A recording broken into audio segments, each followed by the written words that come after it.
नमस्कार, अब देखिए हमारे बेड़ी से संवाददाता आजाद सिंह डागर की रिपोर्ट। उस टाइम हमारी नौबत यह आ गई कि हमारे द्वारा खाद्यान्न नहीं था, अमेरिकन सप्लाई बंद कर दी। शास्त्री जी ने एक अपील करी थी कि भाई एक टाइम हम व्रत कर लेंगे लेकिन भीख नहीं मांगेंगे और अपने संसाधनों को पूरा उपयोग करके प्रोडक्शन बढ़ावाएंगे। उस टाइम डॉक्टर स्वामीनाथन बेड़ी के गांव पलड़ा में आज कृषि विभाग झज्जर की तरफ से एक किसान गोष्ठी कार्यक्रम का आयोजन किया गया। इस कार्यक्रम में कृषि विभाग के बेड़ी से डॉक्टर अशोक कुमार रोहिल्ला ने अहम भूमिका निभाई। होगा तो किसको पड़ेगा, वह जिम्मेवारी भी तो सरकार की। उन्होंने इस गोष्ठी में किसानों को जैविक खाद से होने वाले फायदे के बारे में किसानों को बताया कि जैविक खाद किसान भाइयों के लिए कितने फायदेमंद है और इसका फसलों को कोई नुकसान नहीं है। बनाए रखते हुए अपना किसानों को अपनी जमीन को उपजाऊ बनाए रखने के लिए इस जैविक खाद का प्रयोग करना चाहिए ताकि जमीन उपजाऊ बनी रहे। डॉक्टर रोहिल्ला ने पलड़ा के किसान अभिषेक के कार्य करने के लिए उनकी तारीफ की। उन्होंने किसान भाइयों को बताया कि अभिषेक ने उच्च शिक्षा लेने के बाद भी जैविक खाद बनाने की जो सीख हासिल की है वो काबिल की तारीफ है। अभिषेक ने कम खर्च के साथ अच्छी इनकम का कार्य करना शुरू किया है। इस काम में कृषि विभाग की तरफ से पूरी मदद की जाएगी और आगे की जो भी रूपरेखा रहेगी उसके लिए भी निरंतर प्रयास किए जाएंगे।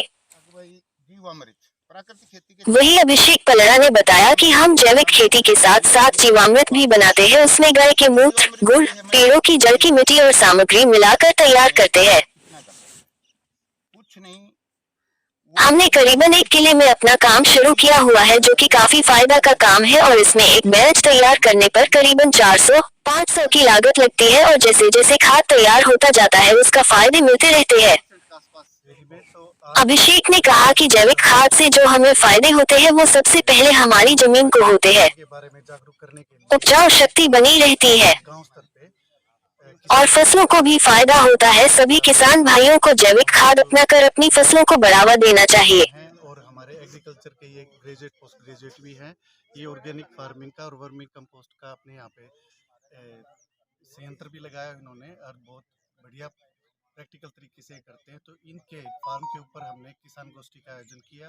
गाँव पलड़ा के किसानों ने इसमें बहुत ही बढ़िया तरह से रुचि लेके इस प्रोग्राम में भाग लिया और इसमें हमारे विभाग की तरफ से जो एडीओ थे उसमें मैंने किसानों को कृषि इसके प्राकृतिक खेती के बारे में जानकारी दी। किसान किस प्रकार से रासायनिक खादों को छोड़ के उसके विकल्प के तौर पे जीवामृत, घना जीवामृत इन तरीके से कैसे बना सकते हैं, कैसे उनका अपने खेत में प्रयोग करना है और क्या उनका खेत में फ़ायदा है, उसके बारे में इनको जानकारी दी गई।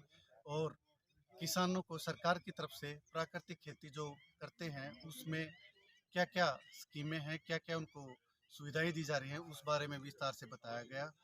किसानों ने बहुत अच्छे तरीके से सुना। इसके बाद हम अगले गांव एमपी माजरा में इसी तरह का एक प्रोग्राम आज दोपहर बाद करेंगे। इसके लिए सर कितनी बड़ी लागत की जरूरत है अगर कोई करना चाहे तो? हाँ, तो इस जो प्राकृतिक खेती है इसका दूसरा नाम एक जीरो बजट खेती भी है। इसका जो उद्देश्य है, एक उद्देश्य तो ये है कि हम अपने पर्यावरण के और जो हमारी जो भूमि है उसके संरक्षण के लिए करें। इसके साथ साथ इतना ही उपयोग इसका इसलिए भी हमारे जो किसानों की जो कृषि की जो लागत लगातार बढ़ती जा रही है उस लागत को हम कम करें, क्योंकि हम जैसे जैसे किसानों की लागत कम करते हैं तो उससे उसकी आमदनी अपने आप ही बढ़ जाती है। तो इसलिए लगातार प्रयास, जो भी हम रासायनिक दवाइयाँ, रासायनिक खाद करते हैं उस पर सरकार की बहुत बड़ी एक सब्सिडी लगती है। किसान के ऊपर भी उसका भार पड़ता है और उसका पर्यावरण के ऊपर दूषित प्रभाव तो पड़ता ही पड़ता है।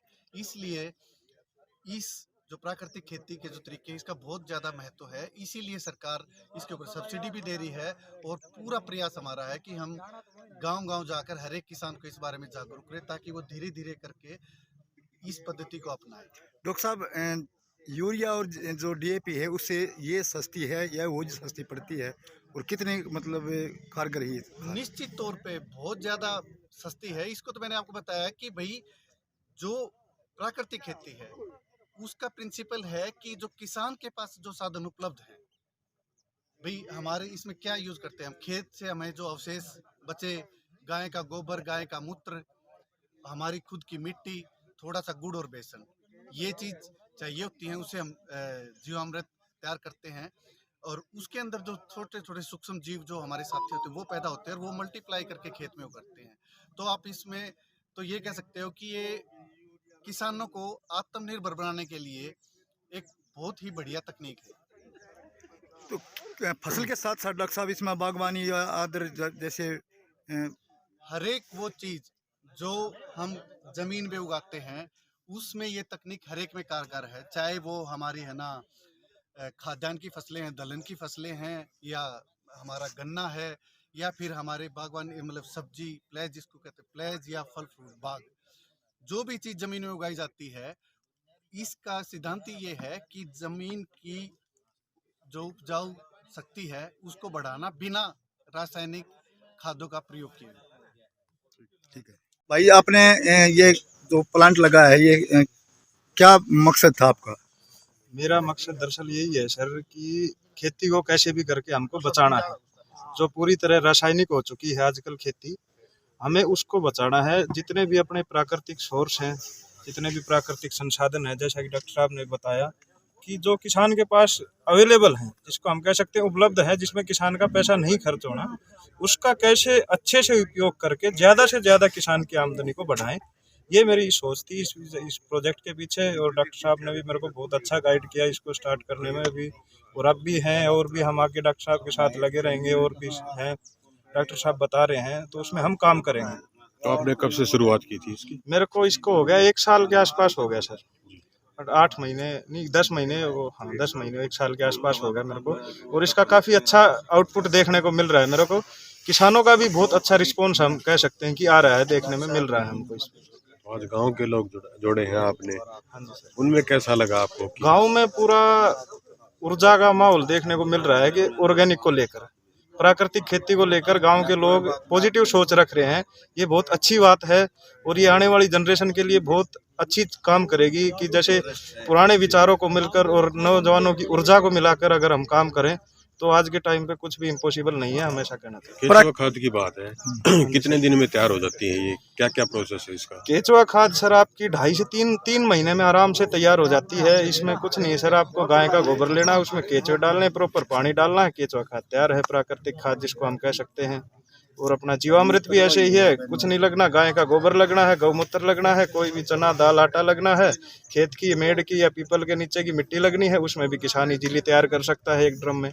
तो ये ऐसे सोर्स हैं कि हम इनको जीरो बजट कह सकते हैं, कि इन्वेस्टमेंट जीरो, आउटपुट सोच ही नहीं सकते हम, इतना है। प्राकृतिक खेती को लेकर के आम जनमानस क्या संदेश देना चाहेंगे? जितना हो सके प्राकृतिक खेती को अपनाएं, और अपनी फसल को, जमीन को, अपनी आने वाली जनरेशन को अगर बचाना है तो प्राकृतिक खेती की ओर जाना पड़ेगा, रासायनिक खेती को छोड़ना पड़ेगा। इसके अलावा कोई विकल्प नहीं है, इसके अलावा कोई ऑप्शन भी नहीं है हमारे पास यूज करने।